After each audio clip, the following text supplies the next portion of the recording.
Hello everyone. तो हमने economics के 2000 क्वेश्चन की एक सीरीज़ स्टार्ट की है जिसमें हम इकोनॉमिक्स के क्वेश्चन डिस्कस करेंगे। एचपी में जिसने भी सीबीएसई स्कूल के लिए पीजीटी इकोनॉमिक्स की तैयारी करनी है या फिर जो नेट सेट की तैयारी कर रहे हैं इकोनॉमिक्स के लिए, तो उसके लिए ये सीरीज़ बहुत इम्पॉर्टेंट रहने वाला है। तो आज का हमारा फर्स्ट क्वेश्चन है लिक्विडिटी ट्रैप से रिलेटेड।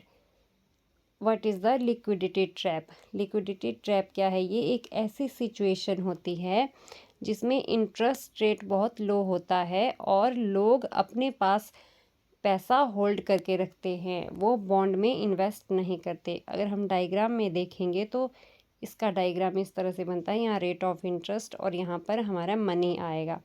यहाँ पर देखिए लो रेट ऑफ इंटरेस्ट पर, रेट ऑफ इंटरेस्ट जब बहुत लो होता है तो यहाँ पर लिक्विडिटी ऑफ मनी, यहाँ पर लिक्विडिटी ट्रैप की सिचुएशन आ जाती है। यहाँ पर लोग ना ही पैसा इन्वेस्ट करते हैं और बॉन्ड भी सारे बेच देते हैं, तो पैसा अपने पास होल्ड करके रखते हैं, जो कि ट्रैप की सिचुएशन आ जाती है। नेक्स्ट क्वेश्चन देखते हैं। और इस स्थिति में देखिए और क्या होता है इम्पॉर्टेंट चीज़, monetary policy become ineffective. Most important चीज़, लिक्विडिटी ट्रैप की स्थिति में मॉनेटरी पॉलिसी इनइफेक्टिव होती है। अब देखिए अगर इस सिचुएशन में मनी सप्लाई बढ़ जाती है तो उस मनी सप्लाई का इकोनॉमी में कोई असर नहीं पड़ता है। नेक्स्ट देखेंगे। नेक्स्ट क्वेश्चन है what is the term of trade? व्यापार की शर्तों के बारे में पूछा गया है। तो व्यापार की शर्तें क्या होती है? Ratio of export prices to import prices का फॉर्मूला होता है price of export divided by price of import multiply 100। तो ये हमारा इसका फॉर्मूला होता है टर्म ऑफ ट्रेड का। नेक्स्ट क्वेश्चन है when did the World Trade Organization WTO replace GATT? तो WTO हमारा बना था 1 जनवरी 1995 में, और ये बना था जो गैट की हमारा उरुग्वे राउंड हुआ था, उरुग्वे राउंड, उसमें ये WTO बना था।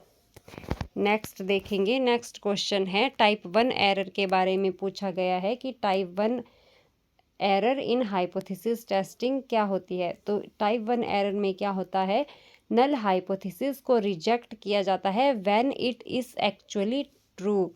जब नल हाइपोथेसिस ट्रू होती है तो नल हाइपोथेसिस ट्रू होती है तो उसको रिजेक्ट किया जाता है, नल हाइपोथेसिस को। अब देखिए टाइप 2 एरर में इसका उल्टा होता है। टाइप 2 एरर में क्या होता है, नल हाइपोथेसिस को एक्सेप्ट किया जाता है जब वह फॉल्स होती है। नेक्स्ट क्वेश्चन देखेंगे। नेक्स्ट है कोरिलेशन कॉफिशिएंट के बारे में पूछा गया है। अगर कोरिलेशन कॉफिशिएंट -1 है तो ये क्या दिखाता है? कोरिलेशन कॉफिशिएंट देखिए -1 की स्थिति में ये नेगेटिव लीनियर रिलेशनशिप को दिखाता है। नेगेटिव में कैसा होगा, परफेक्ट नेगेटिव, इस तरह से ये negative correlation. Perfect positive correlation कब होगा, जब कोरिलेशन +1 होगा। तो यहाँ पर ये मान लीजिए प्राइस है, ये क्वांटिटी है, जितना प्राइस बढ़ेगा उतनी क्वांटिटी बढ़ेगी। Perfect positive correlation. अगर कोरिलेशन 0 है, if R 0 there is no linear correlation between variable. कोई भी कोरिलेशन नहीं होगा वेरिएबल्स में, तो R की वैल्यू हमारी 0 आएगी। नेक्स्ट क्वेश्चन देखेंगे। What is the projected real gross state domestic product growth rate for Himachal Pradesh in fiscal year 2024-25 में जो है ग्रोथ रेट पूछी गई है ग्रॉस स्टेट डोमेस्टिक प्रोडक्ट की एचपी में, तो ये है 6.7%। 6.7%। और ये देखिए ये रियल ग्रोथ रेट है, real gross state domestic product constant prices 2011-12 के कांस्टेंट प्राइसेस के बेस पर 6.7% 2024-25 की। नेक्स्ट क्वेश्चन देखेंगे। व्हाट इज़ द पर capita income of Himachal Pradesh fiscal year 24-25 का पूछा गया है इसमें भी। तो इसका आंसर आएगा 2,57,212 रुपये per capita income of Himachal Pradesh. Next देखेंगे what is the total budget outlay of Himachal Pradesh for the financial year 2025-26 के लिए बजट में देखिए 58,514 करोड़ रुपए खर्च करने का प्रावधान रखा गया है। इसमें देखिए जो सुखविंदर सिंह सुक्खू ने जो ये बजट पेश किया है तो इसमें ग्रीन एनर्जी पर और रूरल इंफ्रास्ट्रक्चर को जो है ज़्यादा ध्यान दिया गया है। नेक्स्ट क्वेश्चन देखेंगे what is the adding up problem Euler theorem in distribution. Adding up problem क्या होती है? If each factor of production is paid its marginal product, the total product will be exactly exhausted। अगर जैसे labour है और capital है उनको उनके मार्जिनल प्रोडक्ट के बराबर दिया जाता है, marginal product of labour, marginal product capital, इसके बराबर पे किया जाता है तो टोटल प्रोडक्ट जो हमारा होता है वो एग्जॉस्ट हो जाता है। ना ही सरप्लस की स्थिति होती है ना ही लॉस की स्थिति होती है। नेक्स्ट देखेंगे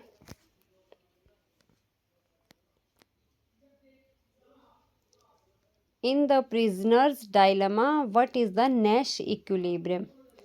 तो नैश इक्विलिब्रियम की स्थिति में क्या होता है? प्रिजनर डायलेमा में both player choose to confess. Both player जो है सेम स्थिति को जो है मान लेते हैं नैश इक्विलिब्रियम में।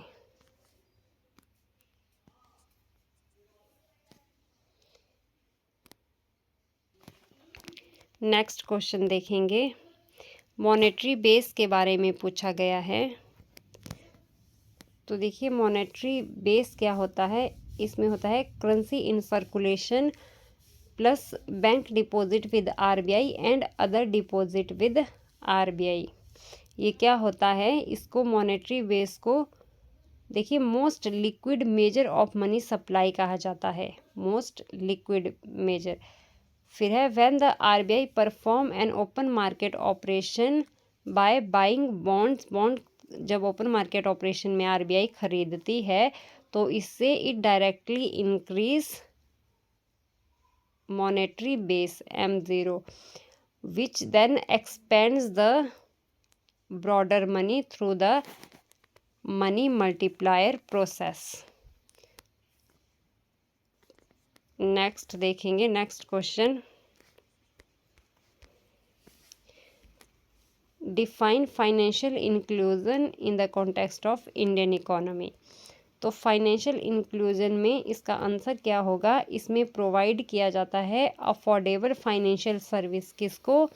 लो इनकम या फिर डिसएडवांटेज्ड ग्रुप को सोसाइटी में।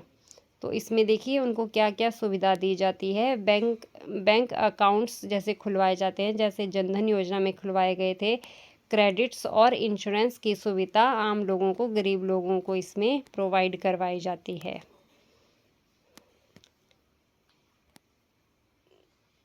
नेक्स्ट देखेंगे what is the heteroscedasticity. Heteroscedasticity in regression model. Heteroscedasticity क्या सिचुएशन होती है? इसमें देखिए a situation where a variance of the error term mu is not constant. Error term अगर कांस्टेंट ना हो तो उसको हेट्रोस्केडेस्टिसिटी कहा जाता है। अगर ये एरर टर्म हमारे पास कांस्टेंट दी हो तो इसको होमोस्केडेस्टिसिटी कहा जाएगा। नेक्स्ट क्वेश्चन देखेंगे what is the coefficient of determination R square represent. What does it represent? तो ये क्या दिखाता है कोएफिशिएंट ऑफ डिटर्मिनेशन? ये दिखाता है the proportion of the total variation in the dependent variable that is explained by the independent variables. R square से इसको डिनोट किया जाता है और इसकी वैल्यू 0 से 1 के बीच में होती है। अगर देखिए आर स्क्वेयर 0.85 है तो इसका मतलब क्या हुआ, 85% of the change in Y किसकी वजह से होगा, एक्सप्लेन्ड बाय एक्स की वजह से। नेक्स्ट क्वेश्चन देखेंगे, what is the environmental Kuznets curve. तो एनवायरमेंटल कुजनेट्स कर्व की अगर हम शेप देखेंगे तो वो सेम कुजनेट कर्व की तरह होगी। इसमें देखिए यहाँ पर हम लेते हैं पर कैपिटा इनकम और यहाँ पर आएगा एनवायरनमेंट डिग्रेडेशन। स्टार्टिंग में जब पर कैपिटा इनकम हमारी बढ़ रही होती है तो एनवायरमेंटल डिग्रेडेशन होता है, मगर एक लेवल के बाद जब पर कैपिटा इनकम बढ़ती है तो हमें एनवायरनमेंट को फ़ायदा पहुंचाते हैं।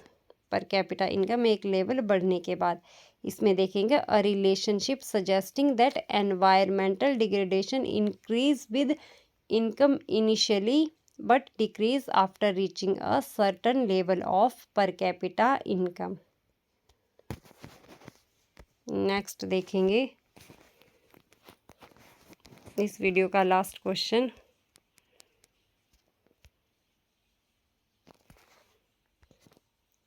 what is the projected real gross state domestic product growth rate for Himachal Pradesh in 2025-26। तो ये ग्रोथ रेट कितनी है, 8.3%। रियल ग्रोथ रेट है 2011-12 कांस्टेंट प्राइसेस के बेस पर।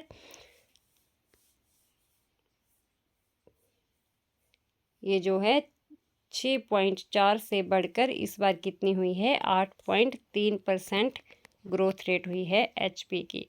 तो ये थे आज के हमारे क्वेश्चन। अगर आपको वीडियो अच्छा लगा हो तो वीडियो को लाइक करें, शेयर करें और चैनल को सब्सक्राइब कर दें। धन्यवाद।